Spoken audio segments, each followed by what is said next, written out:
Antarctica. Oops.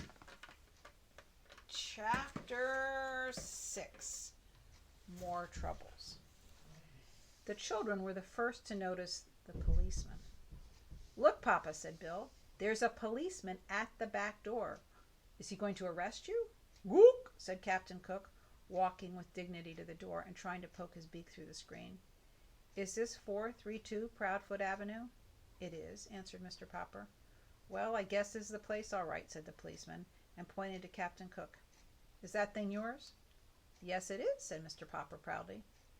"And what do you do for a living?" asked the policeman sternly. "Papa is an artist," said Janey. "He's always getting paint and calcimine all over his clothes," said Bill. "I'm a house painter, a decorator," said Mr. Popper. "Won't you come in?" "I won't," said the police officer, "unless I have to." "Ha, ha," said Bill. "The police officer is afraid of Captain Cook." "Gah!" said the penguin, opening his red beak wide as if he wanted to laugh at the policeman. "Can it talk?" asked the policeman. What is that? Is it a giant parrot?" "It's a penguin," said Janey. "We keep it for a pet." "Well, if it's only a bird," said the police officer, lifting his cap to scratch his head in a puzzled sort of way. "From the way that fellow with a tool bag yelled at me outside, I thought there was a lion loose in here." "Mama says Papa's hair looks like a lion sometimes," said Bill. "Keep still, Bill," said Janey.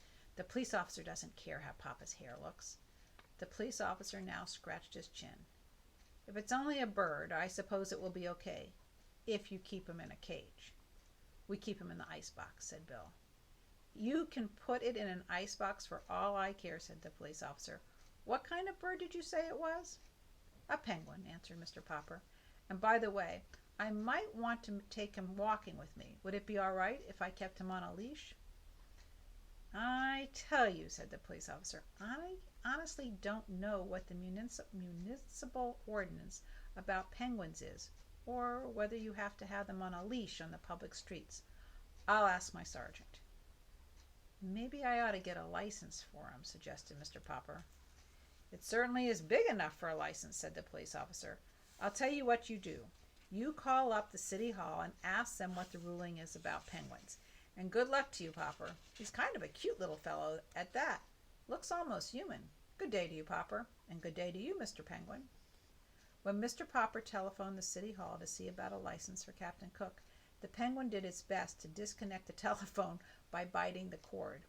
Perhaps he thought it was some new kind of eel. But just then Mrs. Popper came back from market and opened a can of shrimp, so that Mr. Popper was soon left alone at the telephone. Even so, he found it was not easy to learn whether or not he must get a license for his strange pet. Every time he would explain what he wanted, he would be told to wait a minute, and much later a new voice would ask him what he wanted. This went on for considerable time. At last a new voice seemed to take a little interest in the case. Pleased with this friendly voice, Mr. Popper began to tell about Mr. Cook. "Is he an army captain, or a police captain, or a navy captain?" "He is not," said Mr. Popper. "He's a penguin." "Will you repeat that, please?" said the voice. Mr. Popper repeated it. The voice suggested that perhaps he had better spell it. "Penguin,"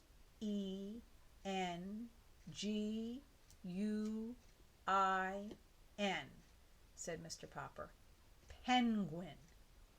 "Oh," said the voice, "you mean that Captain Cook's first name is Benjamin." "Not Benjamin Penguin, it's a bird," said Mr. Popper. "Do you mean," said the phone in his ear, "that Captain Cook wishes a license to shoot birds? I am sorry, the bird hunting season does not open until November. And please try to speak a little bit more distinctly, Mr. Topper. Did you say your name is?" "My name is Popper, not Topper," shouted Mr. Popper. "Yes, Mr. Potter. Now I can hear you quite clearly."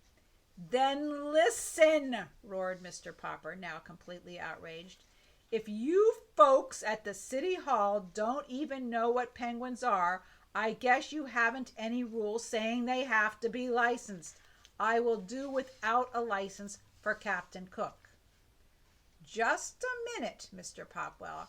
Our own Mr. Treadbottom of the Bureau of Navigation of Lakes, Rivers, Ponds, and Streams has just come in. I will let him speak to you personally.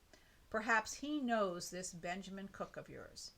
In a moment, a new voice was speaking to Mr. Popper. "Good morning. This is the Automobile License Bureau. Did you have the same car last year? And if so, what was the license number?" Mr. Popper had been switched over to the county building. He decided to hang up. And that was the end of the chapter. The next chapter, chapter 7, is called Captain Cook Builds a Nest. See you later.